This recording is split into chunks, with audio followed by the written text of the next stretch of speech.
कठोरता। जब तक मानव स्वयं को नहीं बदलेगा, कुछ भी नहीं होने वाला, कुछ होने वाला ही नहीं है। मानव खुद को बनाने वाला खुद है, वो कर्मयोनि है। अगर मानव अपने मन को मिट्टी से बांध के रखता है तो उसमें मिट्टी जैसे गुण होंगे।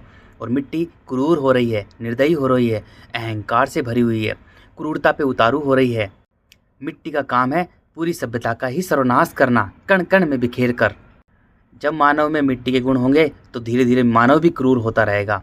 मिट्टी क्रूर हो जाएगी, वो सब कुछ, एक फसल का दाना भी नहीं उगाएगी, पूरी सूख जाएगी। मानव भी अब ऐसा ही क्रूर बन जाएगा, क्योंकि धरती पर एकमात्र मानव है जो मिट्टी के गुण में रह सकता है।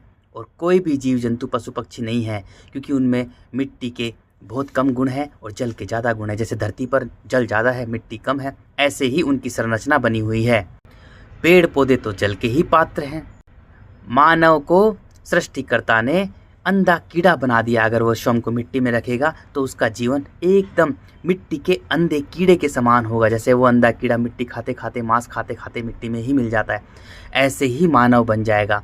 पहले एक दूसरे को मार काट कर खाएंगे, एक दूसरे को मार काट कर खाएंगे, फिर कुछ नहीं मिलेगा खाने को तो फिर स्त्री पुरुष मिलकर बहुत सारे बच्चे पैदा करेंगे, उनको खाएंगे। बहुत दिनों तक ये सिलसिला चलता रहेगा।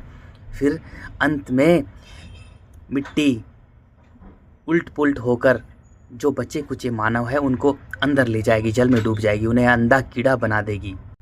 ऐसे मानवता का विनाश होने वाला है। जब तक मानव स्वयं को मिट्टी से दूर नहीं करेगा, कठोरता, निर्दयता, अपने अहंकार को नहीं हराएगा, अपने मन से स्वयं को मिट्टी से दूर कर ले, जल उसे एक कर देगा, जल उसे जीवन दे देगा, सरल तरल निर्मल बना देगा। मल यानी मिट्टी, कठोरता, अहंकार, क्रूरता।